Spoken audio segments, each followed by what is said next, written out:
Shalom frères et sœurs en Christ, shalom à vous qui m'écoutez.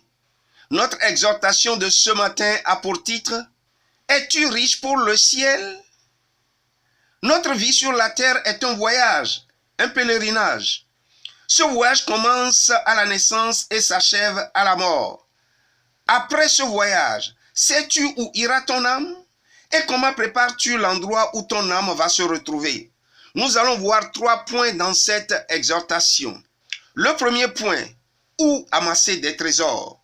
Le deuxième point, l'histoire du riche insensé. Et le troisième point, Jésus-Christ, garant de notre trésor au ciel. Nous commençons avec le premier point, où amasser des trésors. Pour cela, nous lisons dans Matthieu chapitre 6, du verset 19 au verset 21. Il est écrit: Ne vous amassez pas des trésors sur la terre, où la teigne et la rouille détruisent, et où les voleurs percent et dérobent. Mais amassez-vous des trésors dans le ciel, où la teigne et la rouille ne détruisent point, et où les voleurs ne percent ni ne dérobent. Car là où est ton trésor, là aussi sera ton cœur. Amen. L'homme a généralement beaucoup de projets et d'obligations. Il s'offre aussi un certain nombre de plaisirs. Mais la gestion des projets, des obligations et des plaisirs s'accompagne de beaucoup de maux et de problèmes. Il doit faire face à tout cela en même temps. Lorsque son cœur s'attache à ses biens, il est préoccupé et n'a plus de temps pour Dieu. Un jour, il devra partir pour retourner à son Créateur. Tout le bien qu'il a amassé sur la terre, il devra l'abandonner. Mon frère, ma sœur, penses-tu juste un instant à ce que ton Créateur attend de toi? Tu n'es pas le fruit du hasard. Dieu t'a créé pour un but. En faisant sa volonté, tu amasses des trésors dans le ciel. Souviens-toi de ton Créateur pendant les jours de ta vie sur terre, puisqu'après, ce sera trop tard.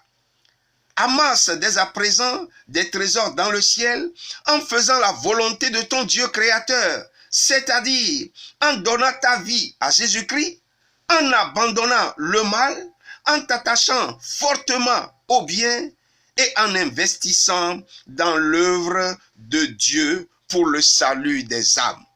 Amen. Nous passons au deuxième point, l'histoire du riche insensé.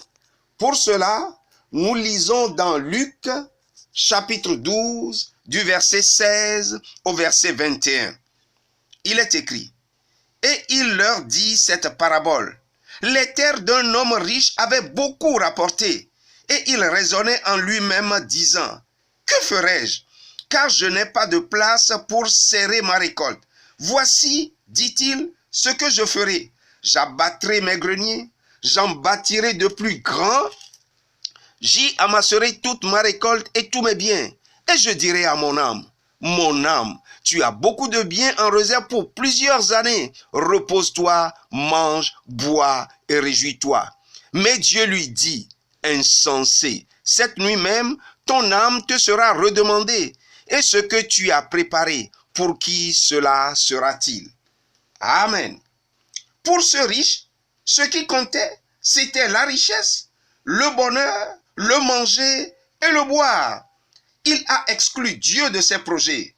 Or, c'est Dieu qui a la vie de l'homme dans sa main. Quand Dieu décide, personne ne peut contester. Ce riche insensé avait tout pour être heureux. Mais malheureusement, la vie ou le bonheur ne dépend pas seulement de la richesse qu'on peut avoir. Reconnaissons que la richesse contribue énormément à une vie aisée.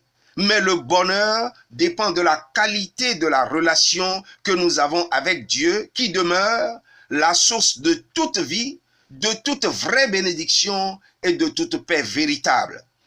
Au moment où ce riche voulait profiter de sa richesse, Dieu lui réclame son âme.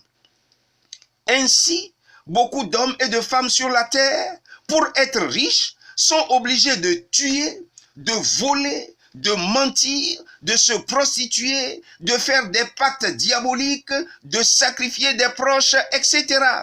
devenant par cette occasion riche sur la terre, mais pour le ciel, séparé de Dieu. Nous passons à la troisième partie, Jésus-Christ, garant de notre trésor au ciel. Pour cela, nous lisons dans Hébreux, chapitre 9, les versets 27 et 28.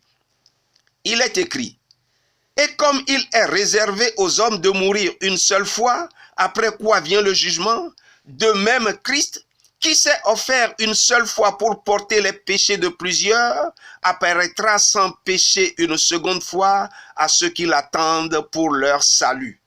Amen. On meurt une seule fois, après quoi vient le jugement. Nous devons faire attention à certaines sectes pernicieuses qui parlent de la réincarnation. La philosophie de la réincarnation est une philosophie mensongère et diabolique. Les hommes, pour donner libre cours à leur instinct animal et mener la vie qu'ils veulent, se consolent dans cette philosophie, espérant se réincarner pour une autre vie, affirmant ainsi qu'il n'y a ni ciel ni enfer. Ne vous laissez pas séduire. Nous savons que Jésus-Christ a pris nos péchés sur lui afin de nous réconcilier avec Dieu. Par Jésus-Christ, nous avons un trésor au ciel. Après la mort, il n'y a pas de marche arrière. Mon frère, ma sœur, pense à investir pour le ciel encore qu'il est temps. Merci de prêter attention à cette exhortation. Que Dieu bénisse sa parole, qu'il vous bénisse également. À très bientôt. Amen.